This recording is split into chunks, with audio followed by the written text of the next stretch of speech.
Olá, meu nome é Marcos Carvalho Lopes e esse é o podcast Filosofia Pop. Este é o nosso episódio número 190. Recebemos o professor Carlos Eduardo da Silva Rocha para a conversa sobre Sophie Oloulé, uma filósofa pioneira dentro da academia africana que trabalha com o Ifá e a cultura iorubana. O Filosofia Pop é um podcast que aborda a filosofia como parte da cultura. A cada 15 dias, sempre às segundas-feiras, a gente vai estar aqui para continuar essa conversa com vocês. Intercalando com nossos episódios normais, de quando em quando, apresentamos episódios de entrevistas temáticas especiais. Você pode encontrar mais textos e informações no nosso site, filosofiapop.com.br. Temos página no Facebook, perfil no Instagram, no Twitter e canal no YouTube. Nosso e-mail é contato@filosofiapop.com.br.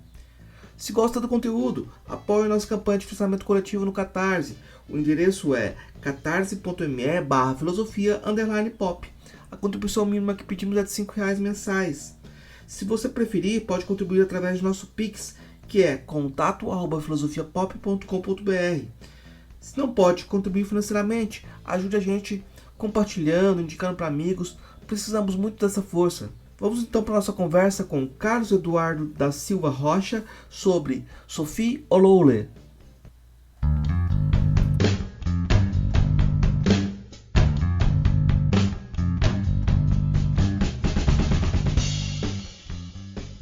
Hoje eu recebo, direto do Rio de Janeiro, o professor Carlos Eduardo da Silva Rocha. Ele é bacharel e mestre em filosofia, agora está fazendo o doutorado dele em filosofia. E a nossa conversa hoje vai ser sobre Sophie Oloulé. Eu queria começar perguntando para você, Carlos, quem que é Sophie Oloulé e como você entrou em contato com ela, com essa autora? Bom, primeiramente, obrigado pelo convite. Bom dia, professor Marcos. Bom dia a todos que estão nos ouvindo. Na verdade, eu comecei a minha trajetória em filosofia, acho que com todo mundo, né, estudando o cânone eurocêntrico, né, e com a minha iniciação no culto de Ifá, eu passei a me dedicar à filosofia africana, que é uma vertente da filosofia que eu nem sequer considerava como filosofia. Aquele aluno bem tradicional da filosofia, achava que o pensamento filosófico era só o ocidental. E como eu comecei a estudar Ifá enquanto filosofia, eu cheguei até essa obra, a obra magna dela, que ela faz uma comparação entre a filosofia africana e as filosofias ocidentais, na figura de Orunmila, fundador da filosofia de Ifá, e de Sócrates. E assim eu cheguei em Sophie Oloulé, que foi uma filósofa nigeriana, nascida em 1935, falecida em 2018, e que foi a grande difusora, uma das grandes difusoras, né, das filosofias, em especial da filosofia de Ifá, a filosofia do filósofo Orunmila, pelo mundo. Teve uma matéria no The Intercept, do Independent, que é um site que eles falam de forma muito correta que ela ajudou a colocar o pensamento iorubá no mapa. Então essa foi Sophie Oloulé, de forma bem resumida. A gente vai saber mais dela hoje, a gente vai conversar mais, Vamos sim, com certeza. vamos aproximar mais dessa figura. Uma das coisas que eu acho que você traz é dados biográficos sobre a trajetória dela, porque e esses dados são importantes, porque ela é a primeira mulher a fazer doutorado em filosofia, né? Mas a Foi, formação dela também é muito interessante para tentar situá-la também dentro dessa perspectiva. Por que que ela vai para a filosofia? Por que que ela chama Sofia? Essas coisas assim. sim, isso é maravilhoso, né? Uma coisa, primeira a questão é quanto à ancestralidade dela, né? Muitas pessoas pensam que ela é Yorubá, na verdade a ancestralidade dela é de Edo, né? Mas como ela foi criada em Ibaraokê, então ela foi criada entre os Yorubá, então ela pensava como uma Yorubá. No entanto, como uma Yorubá de uma Nigéria colonizada, que é cristã, muçulmana, onde a cultura Yorubá é uma cultura bem reduzida, né? E ela nasceu, o nome de nascimento dela é Abosede Olayemi. Abosede significa uma menina nascida do domingo, e Olayemi, eu mereço a fortuna. E o fato dela ter ganhado, quando ela ganhou o nome de Sofia, foi quando teve esse ponto de mudança na vida dela. Foi onde começou a educação dela. Ela, desde criança, uma criança que demonstrava grande inteligência, né? E um diretor de uma escola, ele viu e ficou maravilhado com a inteligência dela e batizou ela com o nome de Sofia, sabedoria em grego.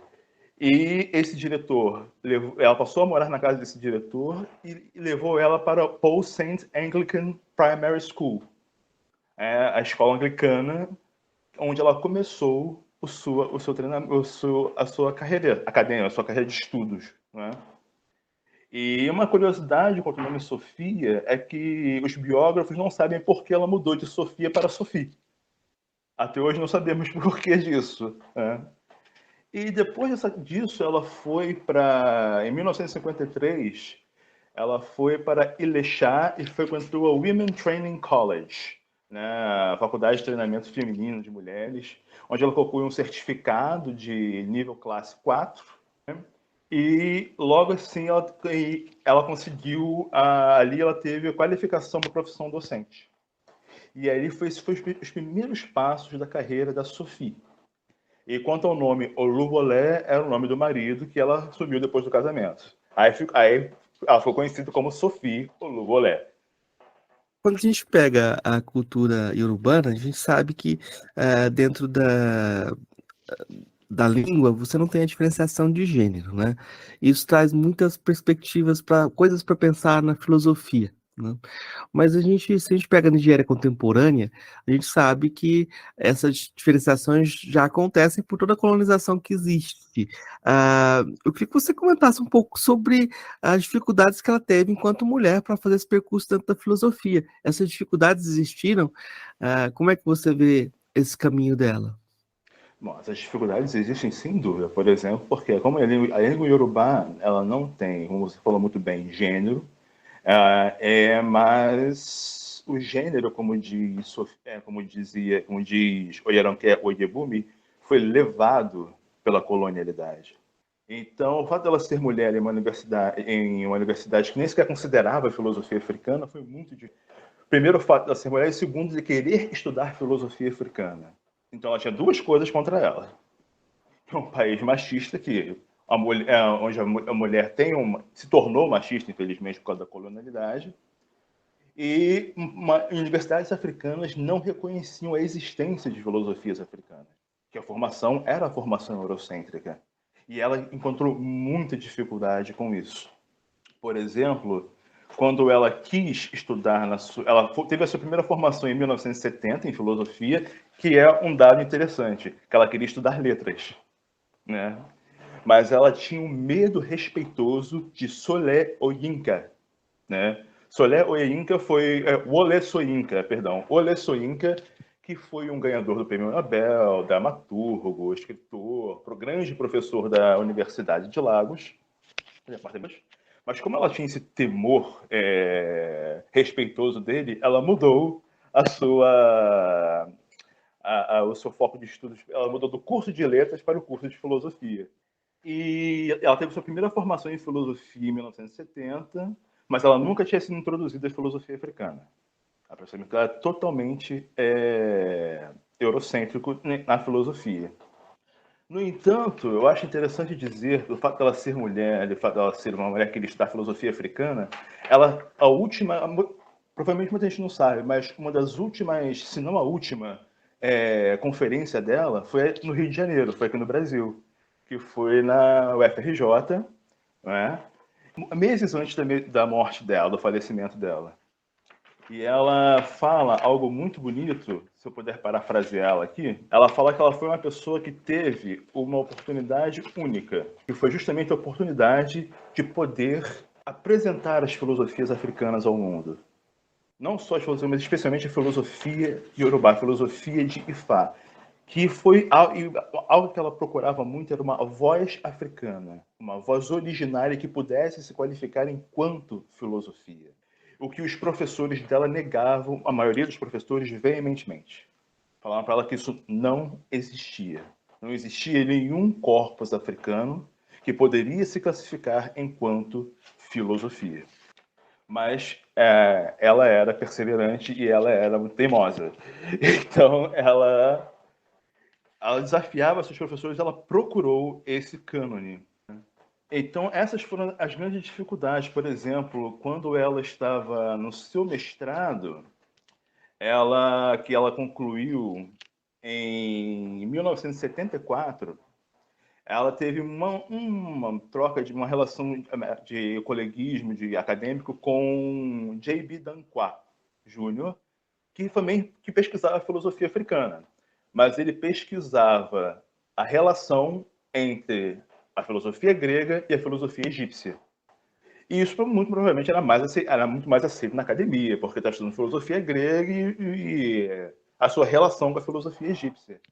Mas esse não era ela tinha grandes críticas à pesquisa de Danquah, porque ela não estava interessada nessa relação propriamente. Ela tinha outras questões na mente. As questões dela eram: se os egípcios eram pretos e estudaram filosofia primeiro, o que aconteceu com o povo originário, o povo que iniciou a filosofia?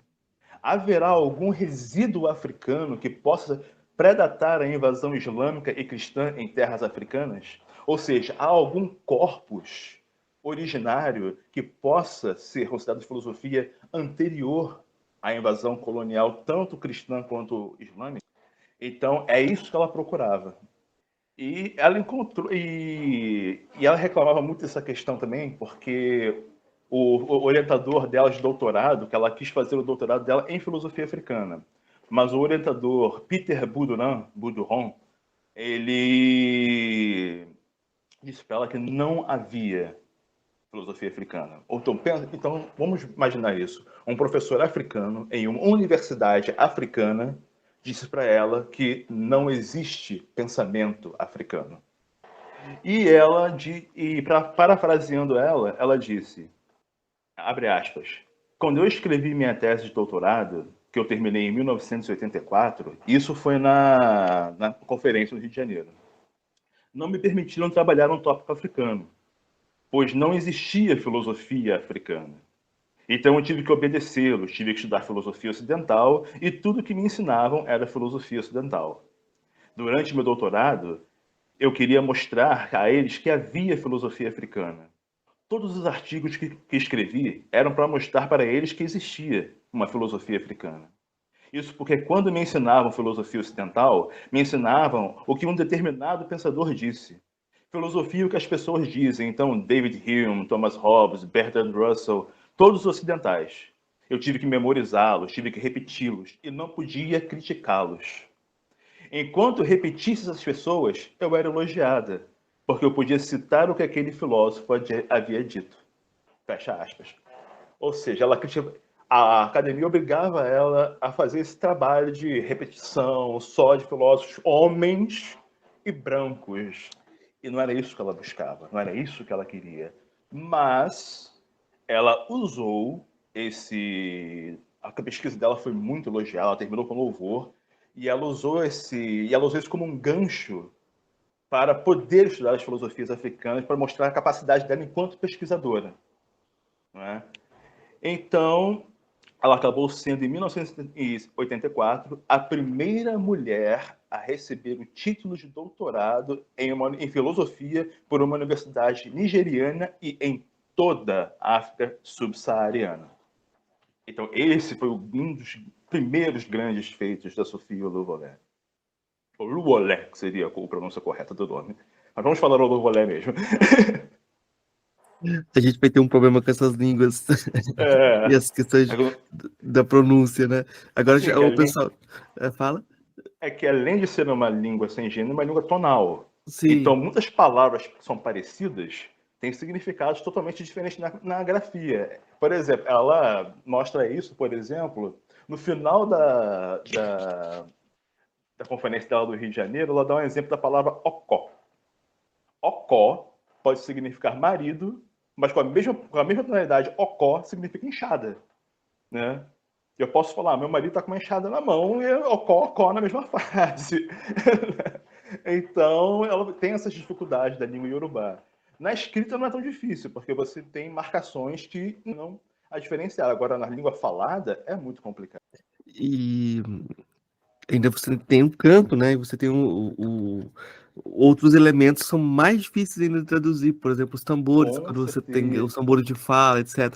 Mas esse é um ponto, Exato. esse é um ponto complicado, porque quando você nasce dentro de uma língua, você tem um trânsito por ela diferente de quando você aprende mais velho, né? E é o caso Exatamente. dela, né? Como é que foi ela? Exatamente. Como é que foi? Você pode dizer que foi uma descolonização conceitual, como diria o Iredu, que ela procurou através da língua? Como é que foi esse caminho dela de aprender Yorubá? A verdade, acho que antes de nós falarmos essa questão de Yorubá, talvez seja importante chegar como ela chegou a Ifá. Porque a questão dela com a língua, ela escreve um livro sobre isso, que é o Katampuru. Katampuru significa aquele que perdeu sua língua e, portanto, é um tolo. Mas antes disso, ela chegou a Ifá. Porque totalmente a mente dela, embora ela quisesse estudar filosofia africana, ela é uma mulher que falava inglês. Ela falava um pouquinho do idioma Edo, mas não muito. Ela pensava como uma africana colonizada, né? Como uma africana que lutava contra isso. Então ela teve três influências filosóficas na vida dela. A primeira foi o doutor Erka Maula, que era um professor com várias certificações, né? Bacharelado em letras e língua alemã e inglesa, mestrado em matemática e doutorado em filosofia. E ele foi responsável por estimular nela a análise filosófica das tradições e a pensar e a escrever de forma crítica. Uma outra influência foi A.G. Elgood, diretor do Departamento de Filosofia da Universidade de Lagos. Mas Elgood, ele tinha uma questão que a Sophie criticava, que ele achava que o pensamento africano ele era fatalista, ou seja, aquele pensamento que tinha a questão do destino, mas o destino era fatal. E ela rechaçava isso. Porque se você estudar a filosofia, de fato, por acaso é o tema da minha tese de doutorado, né, que é o destino como não fatalista, você vê que, muito pelo contrário, é um destino que você é destinado, mas você é livre para escolher o seu destino. E a Sofia Olevolela mostra isso com a vida dela. Não é? Mas o que levou a Laifá não foram professores. Foi a filha dela, Funke Geschide, que enquanto ela estava estudando na universidade, ela estudou a tradição iorubá, e quando ela se casou, ela deixou grande parte de seus livros para sua mãe. E um dia, o Oluwole pegou um livro chamado Aun Ojuodu Merindilogum, ou Great 16 Poems of Ifá, ou os 16 grandes poemas de Ifá, de Wande Abimbola, que é um professor e sacerdote iorubá, um babalawo, um sacerdote de Ifá. E dentro desse livro, ela leu dois Odo, que é Ejiobe e Oworin Meji. E quando ela leu esses poemas, ela achou a voz que ela procurava. Ela encontrou o filósofo Orunmila, que foi o filósofo iniciador da filosofia de Ifá. Eu acho que agora, para os nossos ouvintes, é bom explicar um pouquinho o que é Ifá, não é? Vamos lá, o que é Ifá? Ifá é um sistema filosófico iniciado por um filósofo chamado Orunmila no século IV a.C., que é composto por uma série de poemas. Ele é de tradição oral e é composto por 16 poemas principais e 240 poemas menores.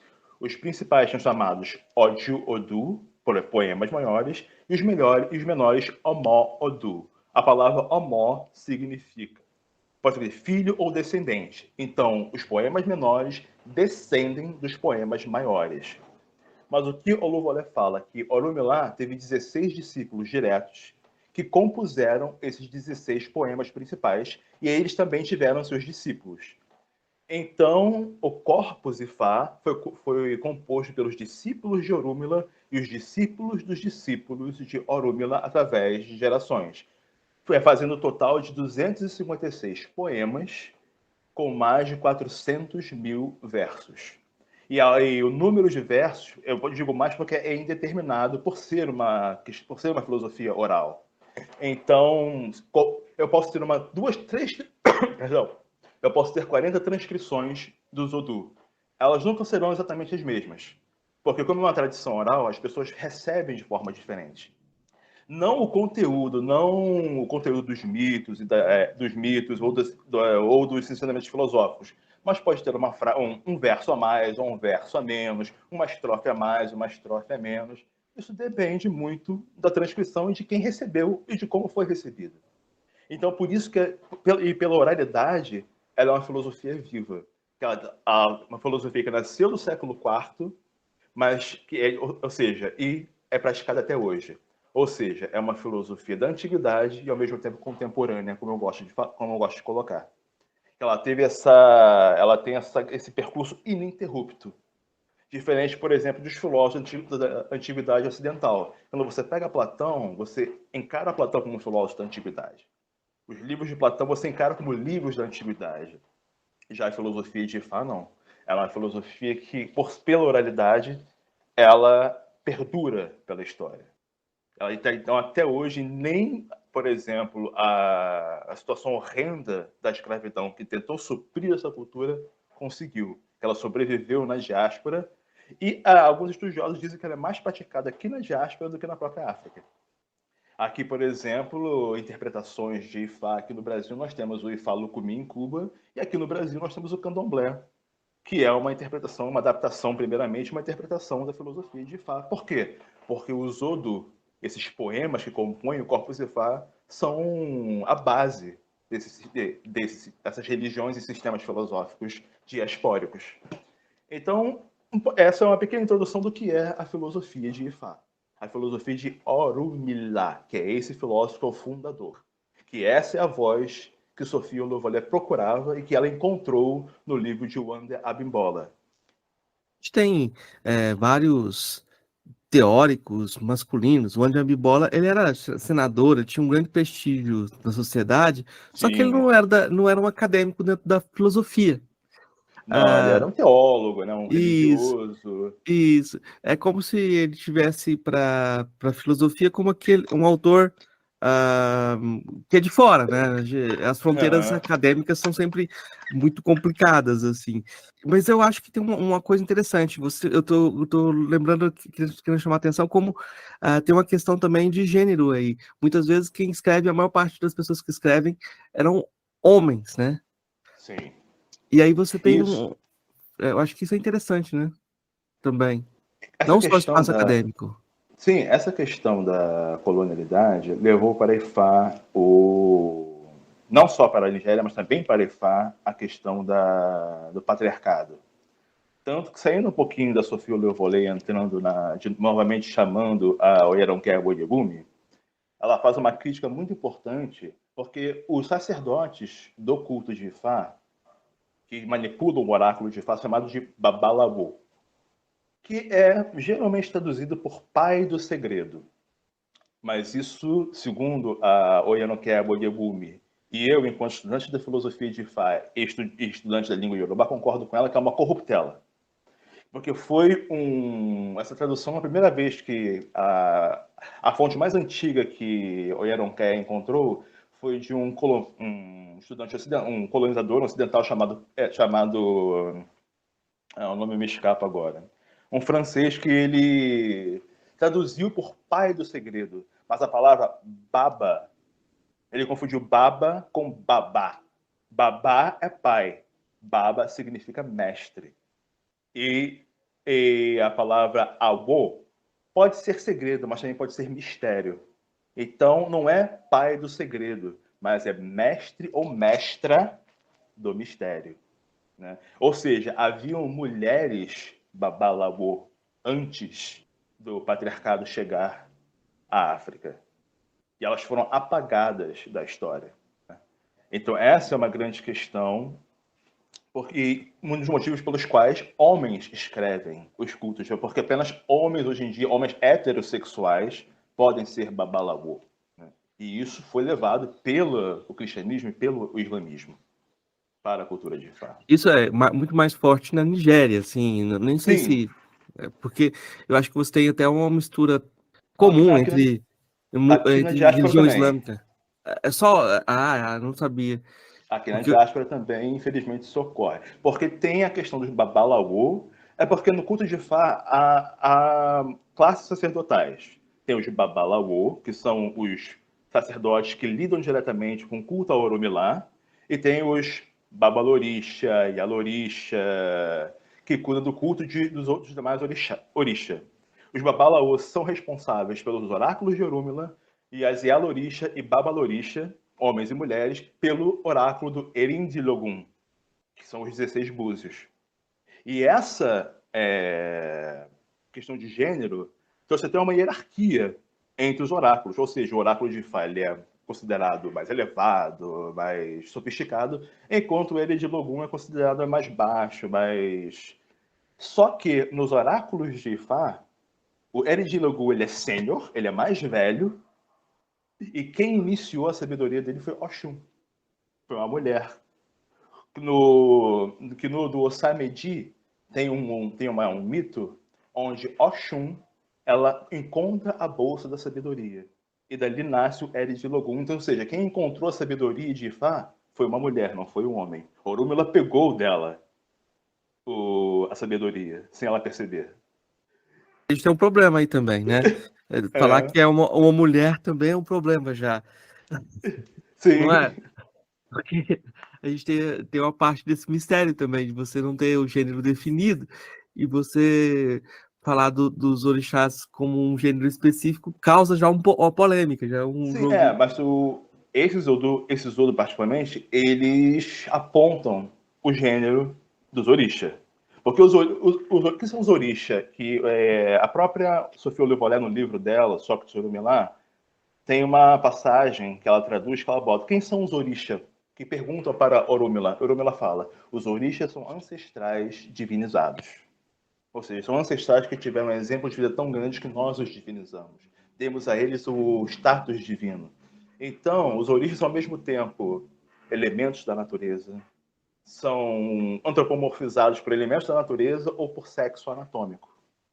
Mas a Orisha, que depende como os Odo foram compostos em diferentes períodos históricos, eles mudam de gênero de sexo anatômico. Por exemplo, eu, como fui iniciado em Ifá, eu sou Omó Olokun. Sou filho de Olokun. Olokun é o orixá dos mares, que em alguns Odo é antropomorfizado com sexo masculino e em outros com sexo feminino. Em parte da África é venerado como um homem e em outra parte como mulher. Aqui na diáspora é mais como homem. Mas é para você mostrar como isso muda na cultura de Ifá e como o sexo anatômico é só uma representação do orixá, não faz tanta importância assim. A importância é você entender as metáforas. Então tem essas questões de gênero que mudam, os orixás mudam de gênero.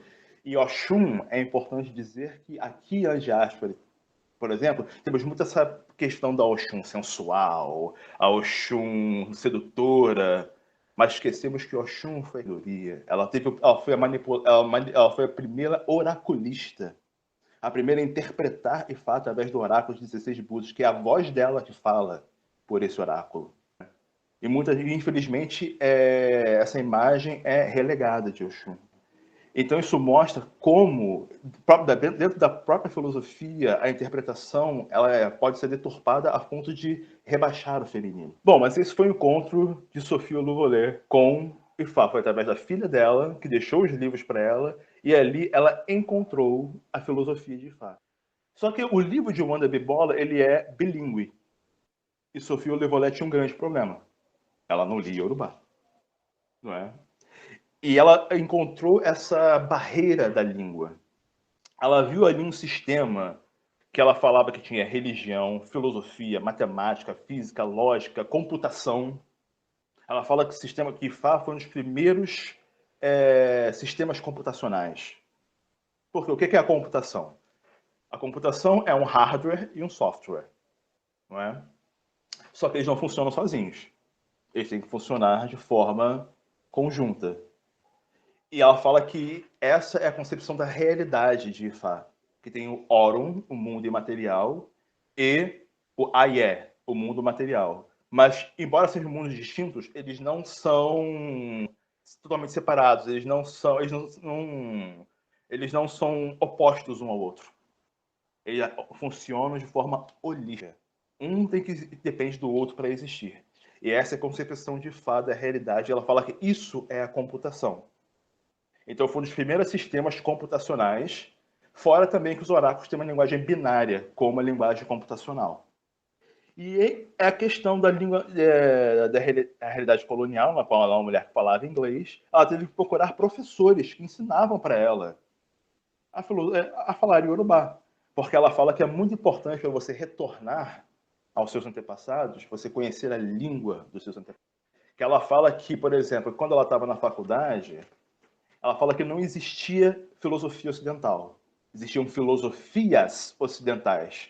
Por quê? Porque tinha filosofia falada em inglês, filosofia falada em francês, filosofia falada em alemão, e é a mesma coisa com a filosofia africana. Não existe filosofia africana. Existem filosofias africanas faladas em línguas diferentes. E está aqui, se puder parafrasear ela mais uma vez, ela diz, abre aspas, quando me falavam de filosofia ocidental, eu retrucava. Não existe filosofia ocidental. Existe filosofia inglesa, filosofia francesa, existe filosofia alemã.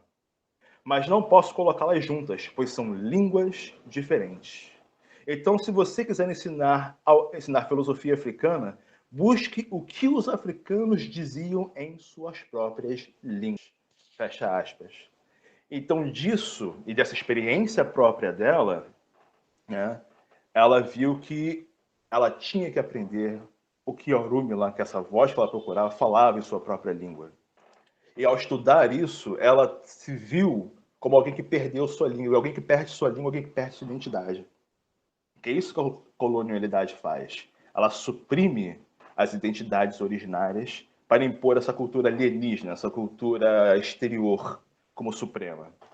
Então ela escreveu Katanfuru, que significa alguém que perdeu sua língua e é, portanto, um Zulu.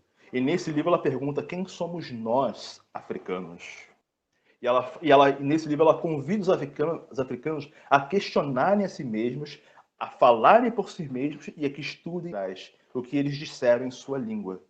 E foi isso, e ela fala isso por experiência própria, porque foi isso que ela fez. Ela buscou estudar Yorubá para ler o que Oromilá dizia.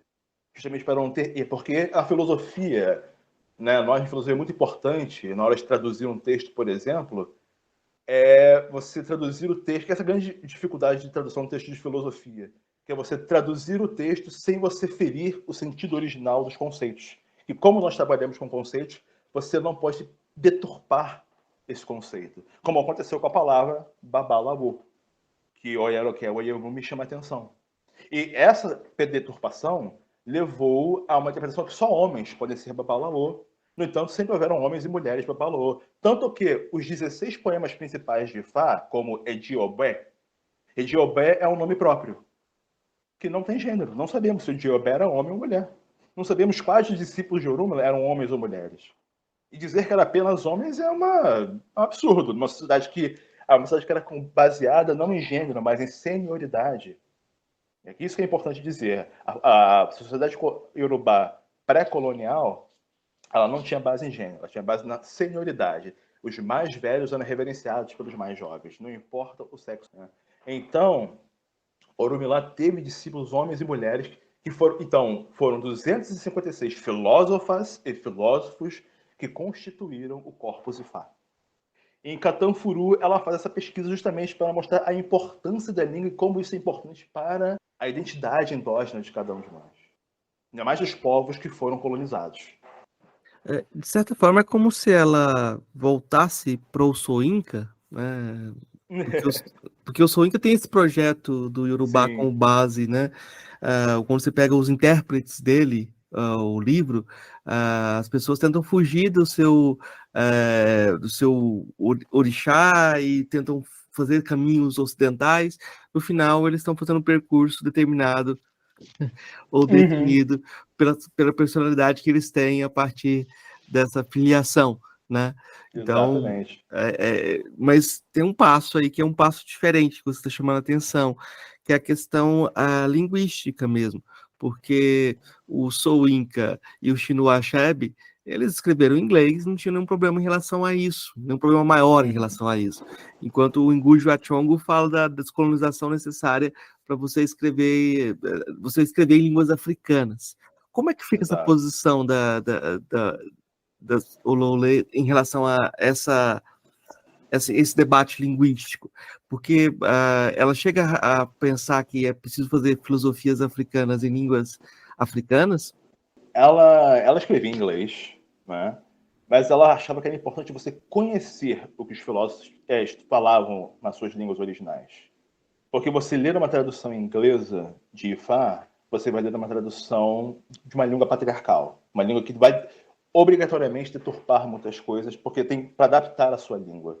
Então ela fala que você pode escrever como ela escrevia em inglês, você pode escrever em inglês, mas você tem que conhecer o que aquele filósofo dizia na língua original dele. Você quer se aprofundar naquela filosofia? Então estude o que disse na língua materna dele, para você não deturpar o que ele disse. Isso que é importante. Por isso que ela escreve Catanfuru. Ela fala uma frase muito bonita que ela disse nessa conferência no Rio de Janeiro, que ela fala: o caminho adiante é voltando para casa. Ou seja, o caminho à frente é voltar para as vozes dos nossos ancestrais. Ouvir o que os nossos ancestrais diziam. E para ouvir isso, temos que entender a língua deles. E é isso que ela faz, é isso que ela fez e buscou a sua tradição, a sua vida inteira. E ela chama a sua atenção nisso. Nos livros dela, embora escritos em inglês, ela chama a atenção, ela tenta traduzir da forma mais fiel possível. No entanto, no livro dela tem as passagens em Yorubá. Ela fala da língua, por exemplo, do termo, esse termo não tem gênero, esse termo ela dá muita importância aos termos, aos conceitos, assim como o Oyano Kewuyo me fez, e como os estudiosos atuais de filosofia africana fazem, ou deveriam fazer, pelo menos. Então, essa questão da língua, porque essa questão da língua mostra que cada povo tem a sua filosofia, e que a filosofia, ela é, como diz o Mogobe Ramose, ela é pluriversal. Não só em questão de ocidentalidade, africanidade, dentro do Ocidente e dentro da África, ela é pluriversal e não universal. Existem filosofias africanas em períodos históricos diferentes, a filosofia egípcia antiga, a filosofia urubá que perdura até hoje, a Ubuntu. Então, tudo isso você tem que estudar como esses filósofos pensavam em suas línguas, tem que estudar a história, o período histórico que eles estavam inseridos. Por exemplo, como a filosofia urubá. A filosofia urubá, ela é pensada de um jeito. A filosofia de Fá é pensada de um jeito na África, de outro da diáspora, por questões históricas. Então você tem que levar tudo isso em conta quando você estuda filosofias africanas.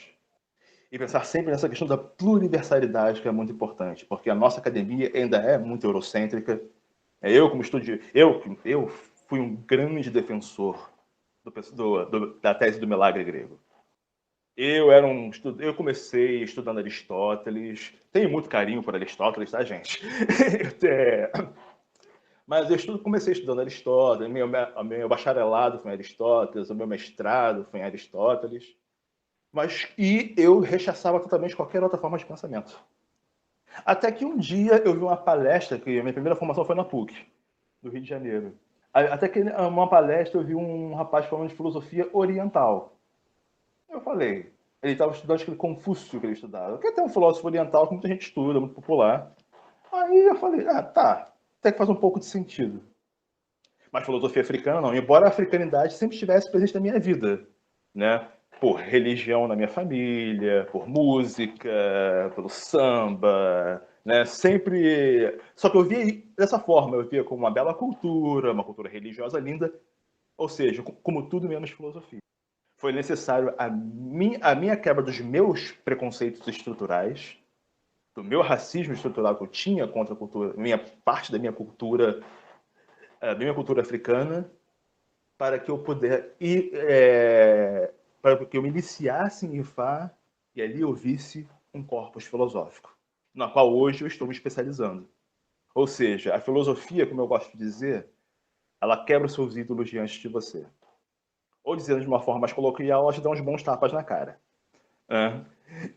E quando eu me iniciei em Fá, esse ídolo da filosofia ocidental, como o ápice do pensamento, foi quebrado.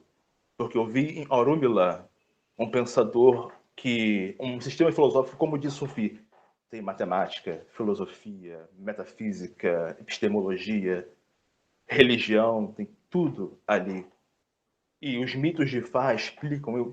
Isso é uma questão importante. E Fá fala através de mitos, então fala através de metáforas. Metáforas que você tem que mergulhar nelas. E não é fácil esse mergulho, porque há muito sentido, há muitas lições ocultas ali. E ali estão as lições filosóficas de Fá. E ali eu vi a beleza, filosofia que agora eu estou me especializando e que eu, até alguns anos atrás, rechaçava enquanto filosofia. Então isso é muito importante, que isso é o que a colonialidade faz. Eu tinha essa visão colonial que eu estou quebrando, a gente quebra aos poucos, fomos criados dessa forma, né, a pensarmos dessa forma. E vamos quebrando isso aos poucos, eu vou quebrar isso o resto da minha vida, né? É um processo que vai para sempre, né? Mas e esse foi o processo também com a Sophie, e que eu faço que ela abriu as portas para que estudantes como eu pudessem retornar para casa, pudessem retornar às vozes dos meus antepassados, que eu rechaçava enquanto filósofo, enquanto pensadores, que eu via só como uma bela cultura religiosa, uma bela cultura musical, cultural, mas não. Eles são filósofos. Oxum foi a primeira filósofa, de fato. Né? Então, esse é o caminho de volta para casa que ela fala. E ela auxiliou vários, ela sendo a primeira mulher doutora na África subsaariana e divulgadora das filosofias africanas, auxilia várias pessoas através do mundo, com a obra dela, esse retorno para casa. Talvez esse seja um ponto importante de enfatizar, esse da diversidade também, em termos de filosofias africanas. Porque quando a gente fala de africano, parece que tem uma convergência misteriosa, que o pessoal pega qualquer autor de qualquer lugar da África e coloca ele como dizendo a mesma coisa. Muitas vezes sem o ler, assim, ou às vezes, e aí você mistura posições e até Posições, períodos históricos períodos diferentes. históricos, tradições diferentes, né?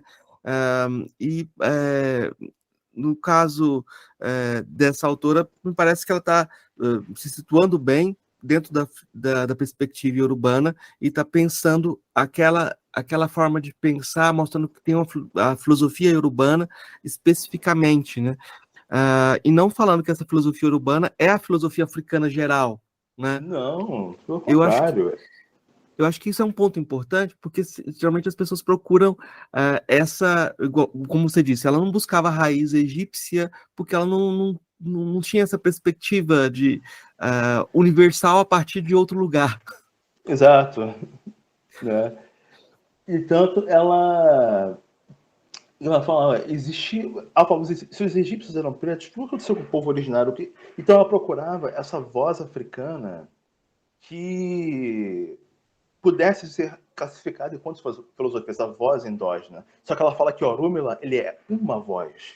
E os discípulos de Orúmila também são essas vozes de determinado período que, embora persista até hoje, são apenas parte desse mar gigantesco que é a filosofia africana. E ela foi essa filósofa contemporânea que estudou esse filósofo da antiguidade e, na minha opinião, como de muitas pessoas, deu a ele seu lugar de merecido na história da filosofia. Deixa eu voltar um pouquinho antes de falar de Orumila, para falar Claro.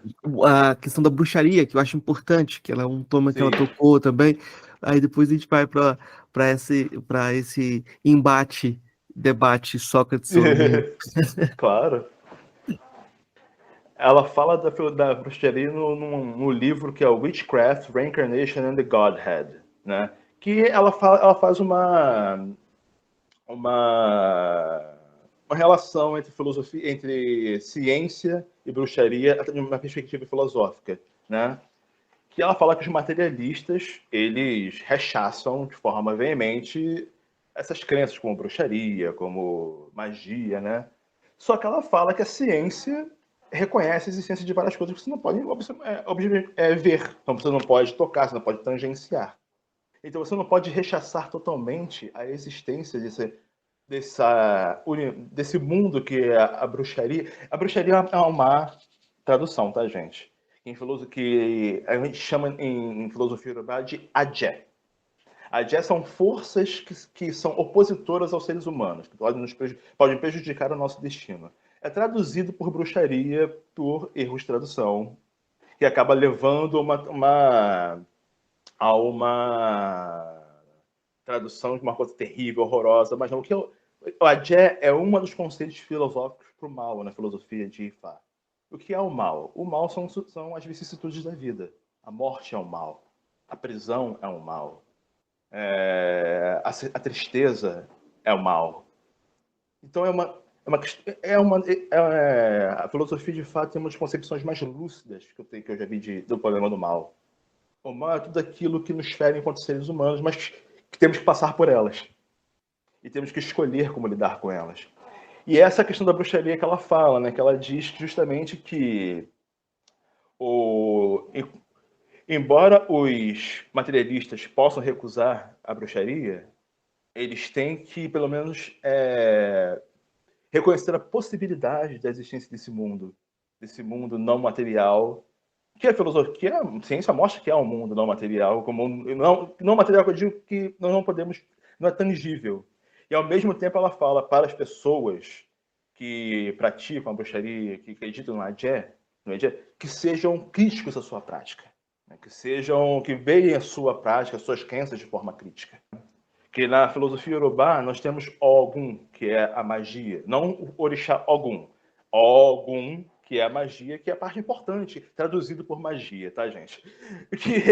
Mas que é uma parte importante da filosofia, das práticas filosóficas, não é? Então, ela fala que nós temos que ter uma perspectiva, seja a nossa perspectiva materialista, ou mais, vou usar o termo metafísica de forma bem ampla aqui, de forma mais metafísica ou imaterial, temos que ter uma visão crítica enquanto as nossas posições. E achar esse meio termo aí.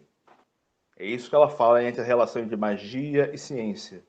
Né? Magia, bruxaria e ciência, se você preferir. Infelizmente traduzido como bruxaria. Né? Ela traduz por bruxaria porque é como as pessoas entendem. Né? Ela bota witchcraft. Né? Era como as pessoas vão compreender. Mas o termo correto é o Adé, que é essa força contra a humanidade. Que tem um conceito de humanidade na filosofia Yorubá que é Enyon. Enyon literalmente significa a pessoa que escolhe. Enia é pessoa, mas a palavra Yon, que é escolha. E o que nós escolhemos primeiramente é a nossa cabeça, que é a nossa divindade pessoal, o nosso Ori. É a decisão por nos tornarmos humanos. Então significa que a humanidade é uma escolha para Ifá. E no nosso Ori está o nosso destino. E o destino é guiado pelas nossas escolhas. Por isso que Ifá não é fatal, que ela fala que ela tinha um problema lá com o Buduhan, que ele falava que a filosofia Yorubá era uma filosofia fatalista. Ela fala, não, o ser humano é construído pelas suas escolhas. Tanto que a palavra Yorubá para ser humano significa aquele que escolhe, aquela que escolhe. Né? Eu gosto de pessoa que escolhe porque é uma palavra que não tem gênero, é nho. Né? Nia significa pessoa, Yan, escolha. Então, e foi isso que ela fez. Ela escolheu o seu destino. Ela mostrou, a Sofia Oluwole, com a carreira, a profissão dela, a carreira dela acadêmica, ela mostrou o que é ser Enyon, o que é ser a pessoa que escolhe, aquela pessoa que pavimenta o destino com suas próprias escolhas, apesar das adversidades. É engraçado, porque quando eu trabalhava na Unilab, né, agora eu não estou mais lá, meus estudantes, assim, eles não se preocupavam com a questão de você acreditar em Deus ou não. Mas a ideia de você ter um destino era mais importante. Você acreditar que você tem uma destinação, não nesse sentido de que você é determinado, né? Mas nesse sentido de que você tem uma destinação, era mais relevante do que acreditar em um Deus, né? Sim. Aí eles... Isso é muito belo em Ifá, porque, embora tenha divindades como os Orisha, que a pronúncia correta em Yorubá é essa, Orisha, mas vamos falar Orixá porque somos brasileiros. Os Orixás, né? Eles têm uma divindade chamada Olodumare, que é a alta divindade. Não gosto de chamar de Deus, porque essa palavra Deus, e também não gosto de chamar os orixás de deuses, Porque a palavra Deus dá essa impressão de onipotência, onipresença, onisciência. O Holodomor não é nada disso. O Holodomor é aquele que sopra, é a vida no corpo inerte. Ele sopra mi no corpo e dá vida ao corpo. E esse corpo inerte, por si só, vai escolher a sua ori, vai escolher o seu destino. E na escolha desse destino é que você se torna um ser humano. Aí você se torna Enion, o seu primeiro ato de escolha.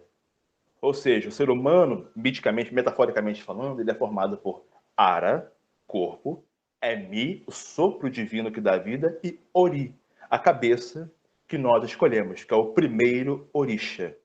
Então, eu, enquanto estudante da filosofia de Ifá, digo que, sempre estive nos meus estudos, que, embora tenha esse panteão de deuses, a divindade que mais proeminente nos Odu é a divindade humana. O ser humano é divino, a condição humana é divina porque nós escolhemos essa condição. O que faz da nossa condição humana são as nossas escolhas constantes. Você não só escolheu uma vez quando você escolheu o seu Ori. Você escolhe constantemente o seu destino. E o que guia o nosso destino? Somos nós, aconselhados pelo oráculo de Ifá, pelo nosso caráter, Iwa, pela oferenda de sacrifícios, Ebó, pelo nosso esforço pessoal, que é traduzido por Essé. Essé significa pé, mas também significa firmeza, pisar com firmeza, andar com firmeza. Não é? Essas são as características que nos levam a um bom destino. Porque Ifá diz que nós podemos nascer como Olori Rere, donos de uma boa cabeça, ou Olori Boruku, donos de uma cabeça ruim. Isso significa que você nasceu com um bom destino ou um mau destino. Mas isso não é determinado, porque nossas escolhas podem ou nos levar ao bom destino ou alterar um destino ruim. Não é porque você nasceu com um bom destino que você vai chegar a ele. Você tem que impor o seu caráter, impor o seu esforço. E aquele que nasceu com um mau destino pode, da mesma forma, impor o seu caráter e impor o seu esforço para alterar. Você, Carlos, está vendo um percurso muito mais imanente dentro da filosofia do Ifá. O caminho da Sofia foi mais tortuoso e talvez estrategicamente também relevante o fato dela fazer filosofia comparada, né? Sim. Eu acho que isso ela pegar a filosofia grega, não abandonar a filosofia grega, entre aspas, mas fazer uma comparação, né? E aí você tem todos os problemas de filosofia comparada aí presentes. Sim. E talvez o problema maior seja, nesse caso, a parte do mistério, a parte da oralidade, porque Exato. São duas figuras contadas para a gente, né? E que trazem modos de vida. Eu queria que você comentasse um pouco sobre isso. Sim, voltando lá no Dampa Júnior, que ela criticava ele, porque ele queria trazer essa relação entre a filosofia egípcia e helena, só que ela decidiu fazer justamente uma comparação. E ela comparar a filosofia africana, as filosofias africanas com as ocidentais, com duas figuras que ela acha proeminentes, Sócrates e Orunmila. E por isso que ela bota dois santos. O título do livro dela é Socrates and Orunmila, Two Patron Saints of Classical Philosophy. Ou seja, Sócrates e Orunmila, os dois santos patronos da filosofia africana. Eu acho muito bonito que ela dedica o livro, a dedicação do livro dela é a todos aqueles que preferem fato à ficção. Ou seja, aqui nós vamos estudar filosofia mesmo, vamos comparar esses personagens. E ao comparar esses dois filósofos da oralidade, filósofos que não deixaram nada escrito, apenas deixaram seus discípulos, que ela fala uma coisa muito bonita. Pergunta para ela como estudar uma filosofia que não tem livro, que não tem escritos. Ela fala, quando Sócrates escolheu em torno de 10 discípulos, o que ele fez? Quem era Platão? Platão era um capítulo do livro de Sócrates. Os socráticos menores eram capítulos dos livros de Sócrates. Assim como os 16 discípulos originais de Orunmila eram capítulos do livro de Orunmila. Então, você pode encarar aquilo... Então, ela fala, eles são orais sim, mas eles escreveram um livro. Só que um livro da oralidade, que é aquele que é passado de geração para geração. Para eles, a filosofia se faz assim. Então, para comparar esses três filósofos, ela faz isso em 3 instâncias. Em Sócrates, ela faz o Sócrates fictício, corporativo e histórico. E Orúmila, ela faz o Orúmila mítico, corporativo e histórico. Não é? O que é o Sócrates fictício? O Sócrates fictício, ela pega o Sócrates de Aristófanes, lá das nuvens e as aves, quando ele bota aquele Sócrates que queria revirar a sociedade grega de cabeça para baixo, a juventude ateniense, e aquele Sócrates que propunha mudanças drásticas para o pensamento de crenças tradicionais gregas, como questionando poetas como Homero, Hesíodo, ou políticos como Solon e Sófocles, né? Ou sofistas como Protágoras e Górgias. Já o Sócrates corporativo, ela bota o Sócrates como líder de um movimento, membro de uma corporação, líder de um movimento intelectual que surgia na Grécia, né? E esse Sócrates é retratado é o Sócrates platônico. É o Sócrates que está nos diálogos de Platão, né? Que é esse líder revolucionário, esse líder intelectual que fez os gregos questionarem a si mesmos, que questionarem a sua própria cultura. E até coloca líder de um movimento intelectual radical. Tão radical que levou Sócrates à condenação, né? E ela fala o Sócrates histórico, que é justamente o Sócrates que nós conhecemos, aquela figura histórica que nasceu no lugar tal, que teve filho de Fainerade, teve o pai que era parteira, né? Que foi condenado à morte a tomar cicuta, condenado por impiedade. Mas uma coisa interessante que a Sophie, ela tinha uma escrita muito, às vezes, muito ácida, na minha opinião, e muito ácida, que eu digo que ela gostava de cutucar a ferida, né? Ela falava, por exemplo, que Sócrates, assim como Orúmila, eles não tinham o padrão de beleza de suas respectivas culturas, né? E ela fala que Sócrates, ele parecia uma pessoa das estepes do sudoeste europeu e da Ásia. Ele tinha, por exemplo, umas feições, lábios grossos, um nariz mais largo, mais amplo, né? Ou seja, ela dizia que Sócrates parecia um homem da África mediterrânea, né? Então ela falou, por que nenhum estudioso sugeriu que Sócrates pudesse ser africano, né? Já que ele tinha essas feições tão parecidas com os africanos, né? Mas ela falava que seria uma afirmação zelosa demais para fazer, né? Seria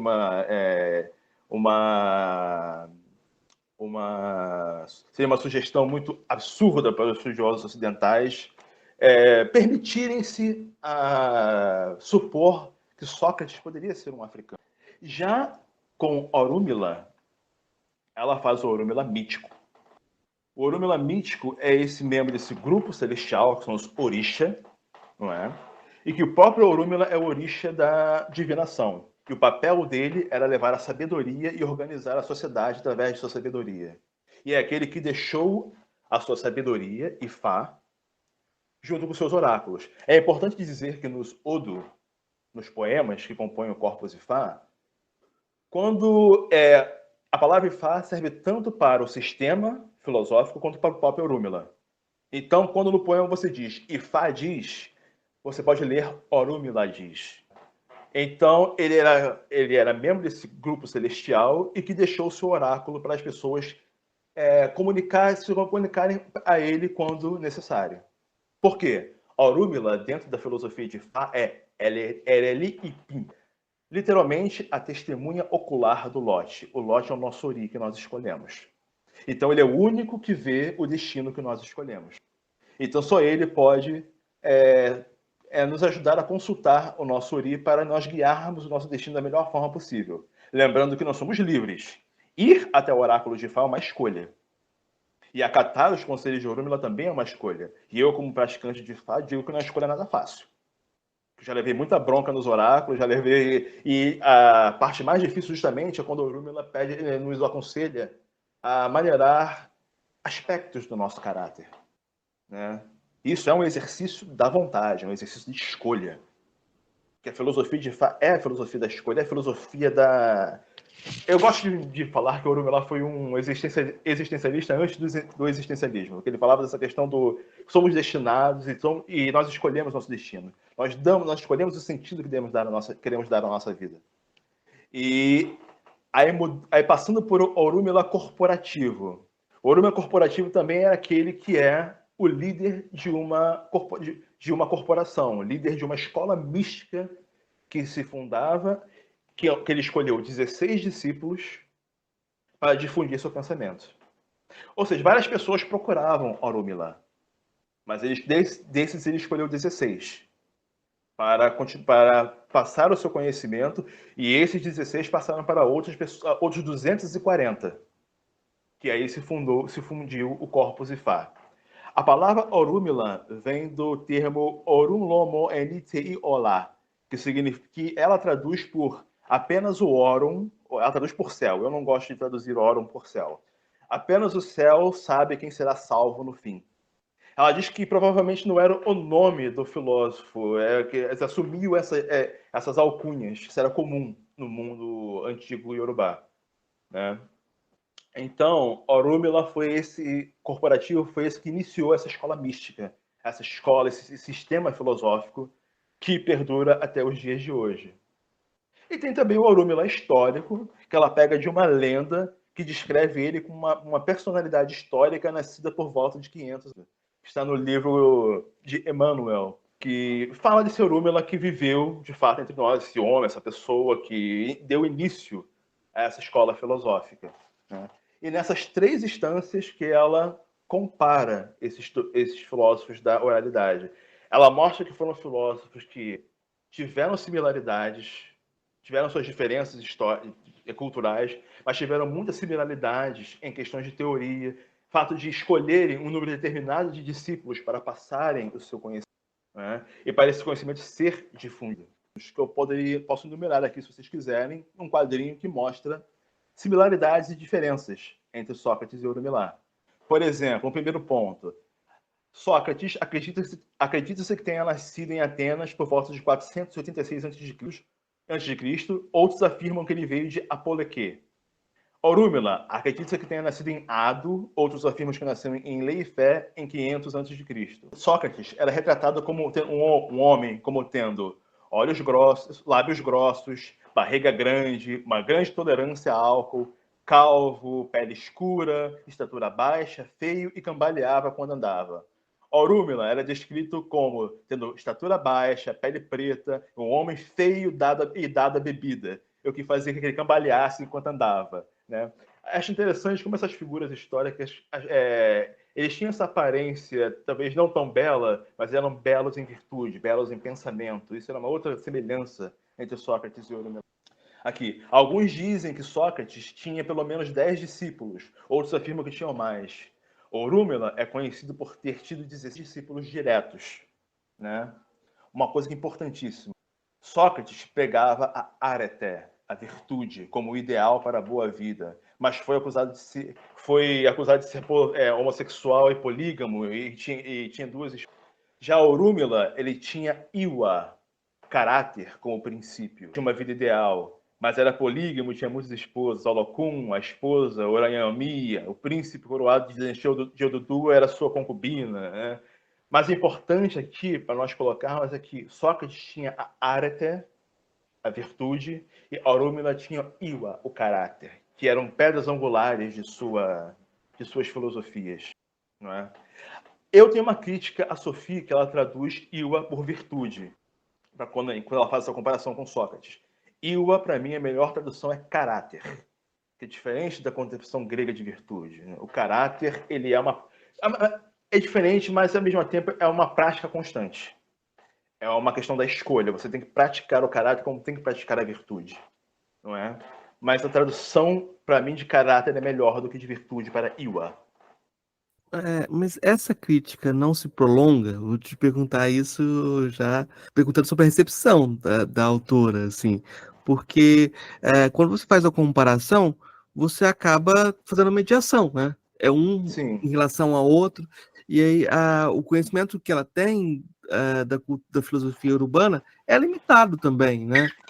Limitado, como todo o nosso conhecimento é limitado. Você tem vários autores que vão falar de coisas diferentes, ou às vezes até falam de cosmologias, elementos cosmológicos diferentes. Tem alguns autores urbanos que falam de 3 planos de realidade, não só 2. Né? Sim, sim. Então, Essa é justamente a questão da oralidade. A é, oralidade, ela traz ela tem essa maravilha e esse problema. Por isso que eu digo que o Fá, ele não pode ser, nunca vai poder ficar preso à lombada de um livro. Porque a tradição oral, ela é grande demais. E quando ela veio para a diáspora, por exemplo, ela teve contato com povos ameríndios, que ela acabou acolhendo práticas desses povos ameríndios, por exemplo, como o uso do tabaco, não é? Isso, o professor Kola Abimbola, filho de Wanda Abimbola, no livro Yoruba Culture, A Philosophical Account, ele chama isso de o princípio da elasticidade. Que é porque, por ser uma filosofia oral, Ifá abarca essas novas características e faz com que essas novas características façam parte dela. Por isso que ela sobrevive, por isso que ela está sempre viva, porque ela abraça o novo desde que o novo não deturpe a filosofia, a parte principal da filosofia, o sentido dos conceitos filosóficos, mas que agreguem a eles. tô medindo as palavras para jogar esse jogo. É porque a gente sempre fica com a sombra da etnofilosofia dentro da filosofia africana, né? E como o trabalho dela vai ser recebido e vai ser isolado também. Talvez a recepção mais forte seja nos países fora da Nigéria, porque a Nigéria tem caminhado muito numa perspectiva de filosofias acadêmicas, né? Construindo até modelos próprios de filosofia, mas a ideia, o jogo que ela estava fazendo não era o mesmo jogo que os outros colegas dela estavam fazendo, né? Numa parte homens, mas alguns dialogam com cultura africana, né? O Barry Allen, outros com a cultura urbana, mas não da mesma forma que ela, né? Como é que você vê a recepção da obra dela? Talvez uma recepção tardia, me parece que quando ela estava no auge desse processo de recepção, foi o falecimento dela, e que tipo de crítica você percebe em relação a essa dimensão etnofilosófica? Dimensão etnofilosófica no seguinte sentido: quando você pega, por exemplo, a filosofia Banto do Temples, é a filosofia Banto do Temples, né? Uhum. E a filosofia urbana da Ololê, da Sophie, é a filosofia urbana dela também, não é? Sim, claro. É, Bom, realmente quando realmente foi tardio, a obra dela, embora tenha sido divisor de águas, que colocou a filosofia urubá no mapa, como foi, como disse, a obra do The Independent, e uma mulher que fez isso, isso é de grande importância, porque ela foi, sempre bom lembrar que ela foi a primeira mulher a ter o título de filosofia na África, em toda a África subsaariana.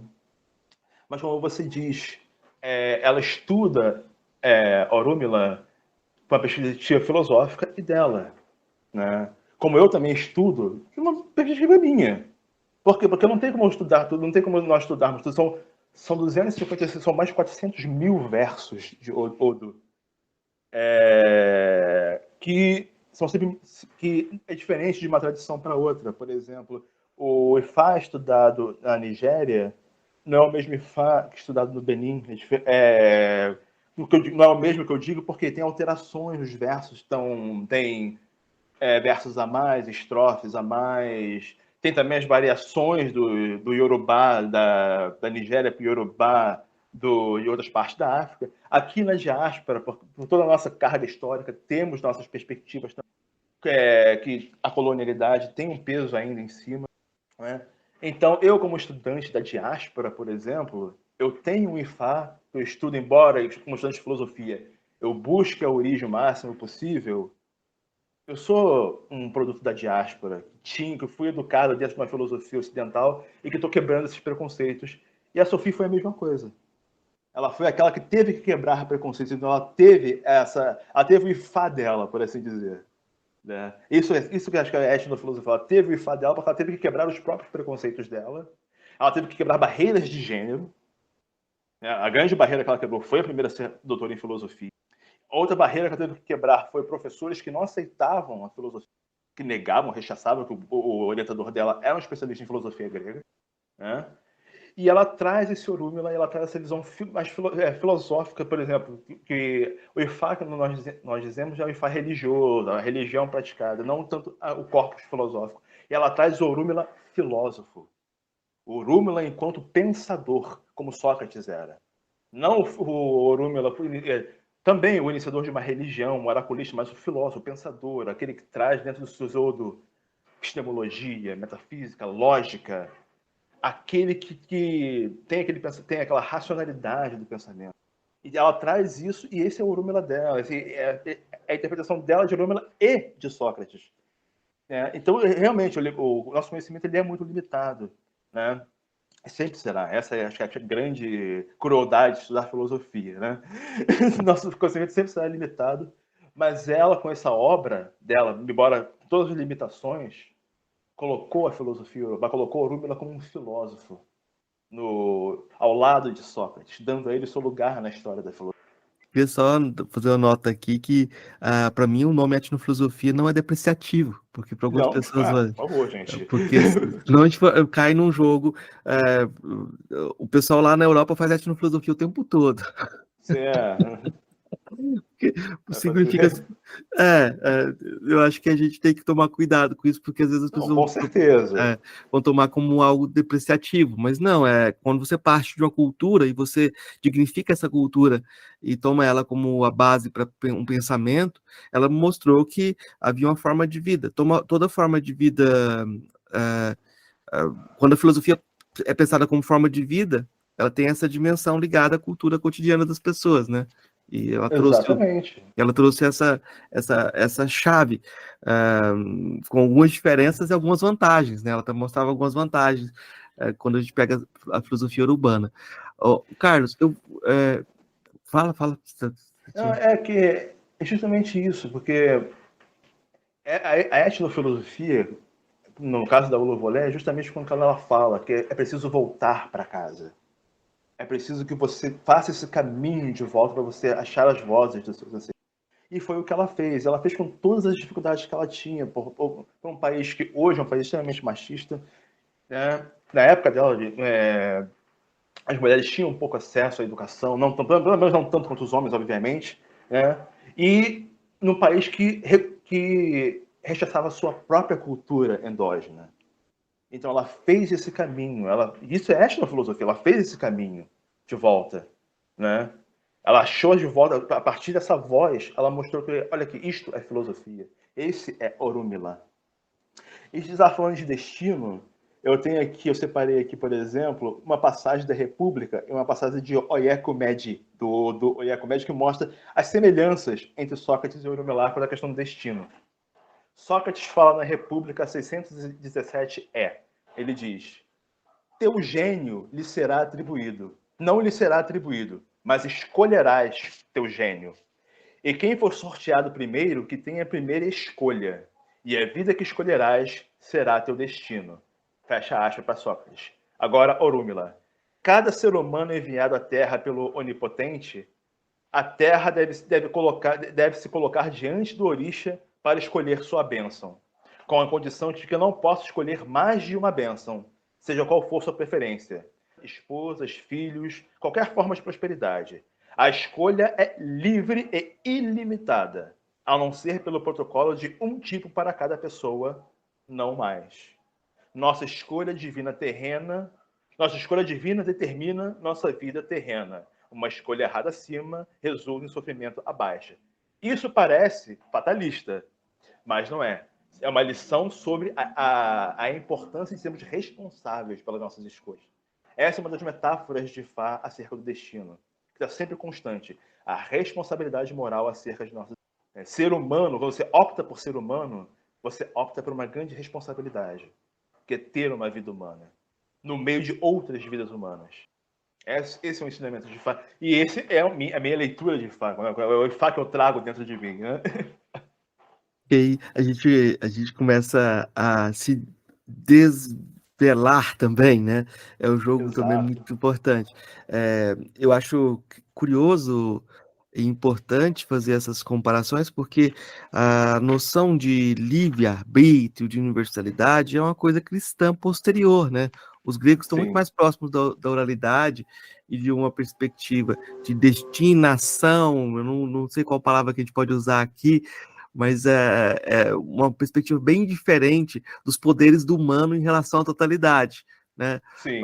Um grego, se ele naufraga, ele consegue encontrar, o grego antigo, se ele naufragava e conseguia encontrar uma tábua para sobreviver, ele sabia que ele devia sacrifícios a alguém. Tipo, ele tinha essa noção de uma presença ou de um além, né, de estar presente dentro até das escolhas, né? Desse jogo de Sim. escolhas. Eu acho que isso é importante. Carlos, eu vou passar para as 3 perguntas que eu faço para todos os convidados. São Claro. perguntas simples e singelas. A primeira delas é: o que é filosofia? Filosofia? Nossa, fez a pergunta mais difícil de toda a filosofia, né? Mas tudo bem. Eu acho que filosofia é você se desconstruir constantemente, como eu faço, como eu fiz, como eu faço até hoje. A filosofia, como eu disse, ela quebra os meus ídolos diante de mim. Então a filosofia é isso, é se deixar seus ídolos serem quebrados. Filosofia é você, como diz a Sophie Louvolet, é deixar você se quebrar os seus ídolos e retornar para casa, para as vozes dos seus ancestrais, que é o que eu faço hoje. Isso é filosofia. Hoje eu vejo meus ancestrais africanos como pensadores, como filósofos, não só como uma grande cultura belíssima de música, de religião, mas uma cultura de pensadores, uma cultura de pessoas que refletiam sobre a vida, sobre o mundo ao seu redor. Isso é filosofia para mim. É retornar aos meus ancestrais. Das filósofas ou filósofos que você conheceu pessoalmente, qual foi o que mais lhe impressionou? Orumilá. A partir de Sophie Louvolet. Claro que eu tenho que dar uma palhinha para Aristóteles, que ele foi o meu primeiro passo. Não, Mas pessoalmente. O Aristóteles. pessoalmente, tá? Agora bom, filósofo que eu conheci pessoalmente, olha, tem os meus professores, né? Os meus professores da PUC e da UFRJ, por exemplo, o professor Lomar Conte, que me ajudou muito, meu orientador, a minha orientadora na UFRJ, a Suzana de Castro, são professores que me ajudaram a quebrar essa colonialidade que eu tenho em mim. E todos os meus professores foram filósofos que me ajudam a construir e a quebrar esses meus preconceitos. Agora sim. Qual a sua filósofa ou filósofo favorito?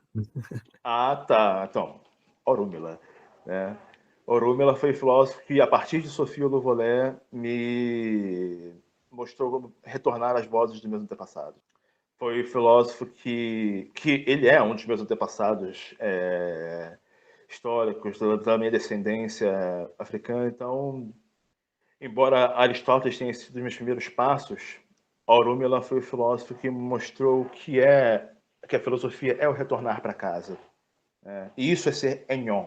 Enyon, a pessoa que escolhe. Eu escolho retornar a esse passado para compreender o melhor e pensá-lo melhor na contemporaneidade. Ótimo. Eu queria pedir indicações.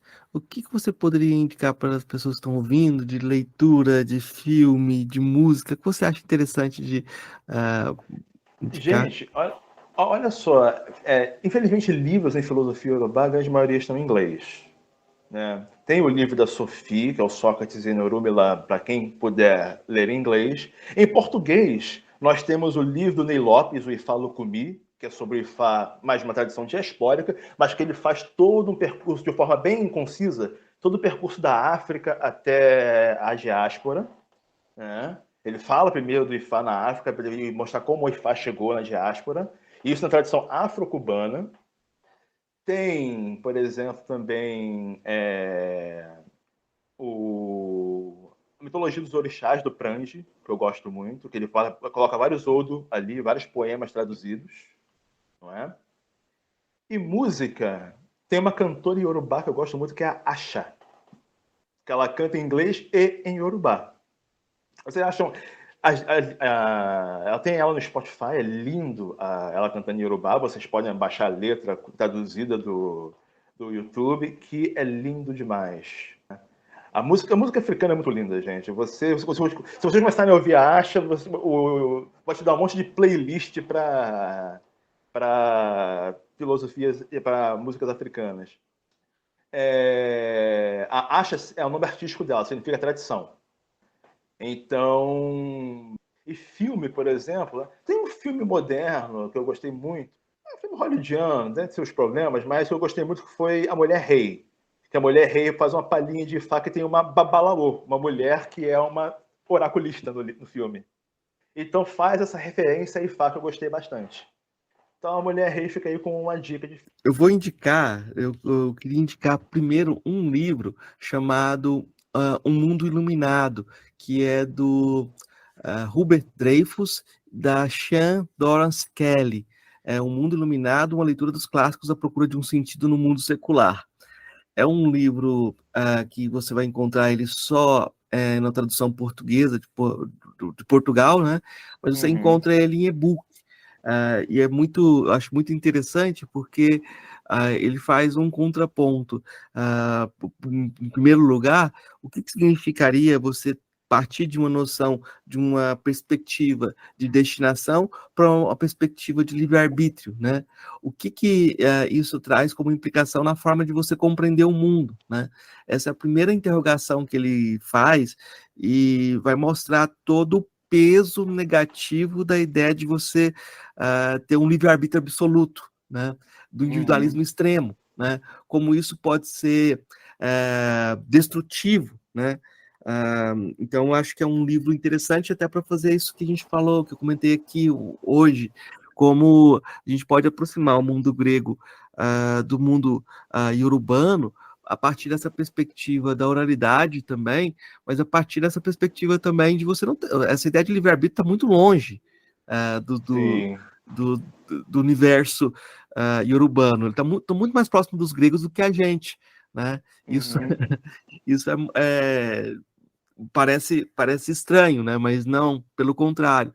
Quando você se aproxima de culturas orais, você começa a entender muito mais os gregos do que quando você não tem essa aproximação. Né? Os Yorubá chamavam ao livre-arbítrio, que a gente traduzimos por livre vontade, de Ifé Atinuba, né? Que é essa liberdade de escolha, mas é uma liberdade de escolha que você, por exemplo, você tem a necessidade de... Não necessidade, mas para você guiar as suas escolhas, você precisa do aconselhamento. Porque nós temos o divino em nós e temos que ter o aconselhamento das divindades. Né? E temos que temos que ter a disciplina para escolhermos acolher esses conselhos, para melhor caminharmos em nossa vida. Outra indicação é o filme 7 Anos de Sorte. Ele está na Netflix. O nome em inglês é The Figurine, do Kunle Afolayan. Ele é irmão do filósofo Adesina Afolayan. E o Adesina Afolayan fez todo um livro em torno desse filme, né, debatendo as perspectivas filosóficas que estão ali presentes. E ali tem todo um jogo trágico em torno dessa perspectiva, de você acreditar ou não numa destinação, e as implicações dessas crenças também com o resultado, como isso pode ser, de alguma forma, manipulado também, né? E é um filme interessante por esse diálogo também, né? Eu queria fazer uma última indicação. Eu não sei ainda a data que a gente vai lançar esse episódio, mas eu fiz uma série de entrevistas, de 34 entrevistas com filósofos e filósofas africanas, pessoas que trabalham com filosofia africana fora da língua portuguesa, e essa série se chama Cholonadur, e agora eu estou publicando o livro, e o livro vai sair pela editora Pedro e João. E a ideia é que as pessoas possam comprar o livro em pré-venda e vai ter uma entrevista inédita com o Michel Ezé, né? Então, quem se interessar por filosofia africana vai ter um material um pouco diferente aí, que essas 34 entrevistas, faz um panorama que eu não tenho uma comparação em outras línguas. A gente vai ter língua portuguesa, esse diálogo com pessoas que escrevem e pensam a filosofia tanto em inglês, francês, como espanhol, espalhado por diversos lugares do mundo, né? Então, a gente vai ver várias filosofias africanas aí presentes, e eu tomei um cuidado, tomei como referência a Nigéria, como lugar de conversação. Então, tem diversos filósofos nigerianos, não me engano, são quase 10 filósofos nigerianos que eu entrevistei. Então, a gente, se bem que a palavra nigeriano aí já é complicada, porque a nacionalidade para eles é um pouco diferente, né? Porque às vezes eles vêm de vários Sim, espaços, né? Então uma mobilidade muito maior do sim. que no Ocidente, né? Então, de qualquer forma, esse material tá chegando, e as pessoas dão uma olhada aí no que já existe dessas entrevistas chamadas, essa série chamada Cholonadu. Eu acho que é um material que pode ajudar quem quiser se aproximar da filosofia africana, além do podcast que a gente fez aqui com o Félix Omiride, sobre filosofia iorubana, que é um professor que trabalha com o ensino da língua iorubana na Bahia, está sempre no Brasil, e ele traz muito essa importância de como aprender a língua pode ser uma grande aventura, e como as deturpações da língua podem criar novos significados também, né? Isso é muito curioso, né? Foi que a Sophie sofreu, né? Foi que ela buscou justamente ao aprender o Yorubá, justamente para não causar essas confusões na hora de estudar a filosofia. É que há muitas deturpações, infelizmente. Mas às vezes a deturpação cria um sentido novo e uma nova tradição. Sim, cria, não, Ah, com certeza. e essa tradução segue, né? E eu acho que a questão não é tanto de corrigir e fechar o significado, mas de entender a amplitude também, né? Mas é, espero que a gente continue com esse diálogo aberto, Carlos. Eu agradeço muito a possibilidade de Eu é que conversar, agradeço. e eu agradeço o seu trabalho, porque fazer esse caminho não é fácil também, porque se a gente tem em Não. vista só a própria autora, Sofia Ololê, ela fez o caminho do jogo e depois ela saiu, ela Sim, fez essa é. dobra, né?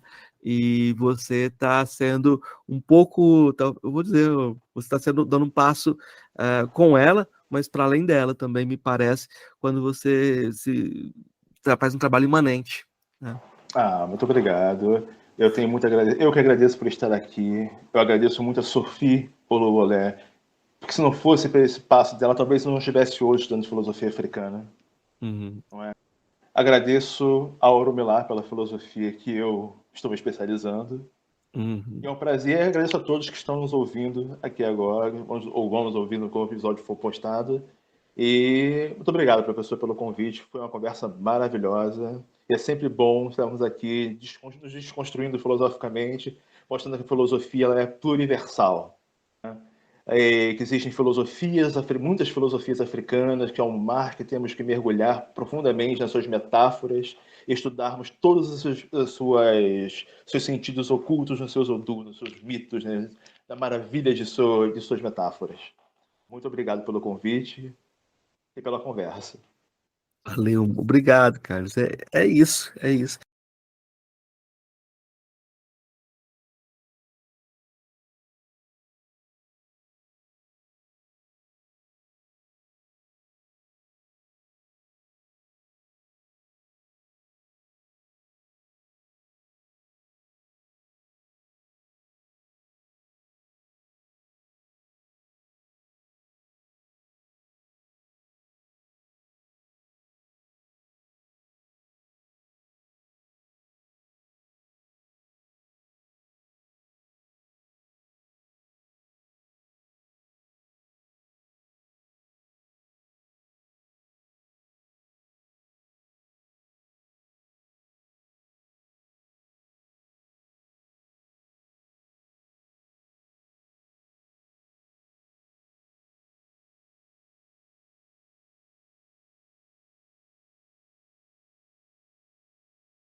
Ei, gostou do nosso episódio? Apoia a gente lá no Catarse, é só R$5 por mês, o preço de um cafezinho. Ajuda a gente a continuar divulgando a filosofia no Brasil. catarse.me/filosofia_pop.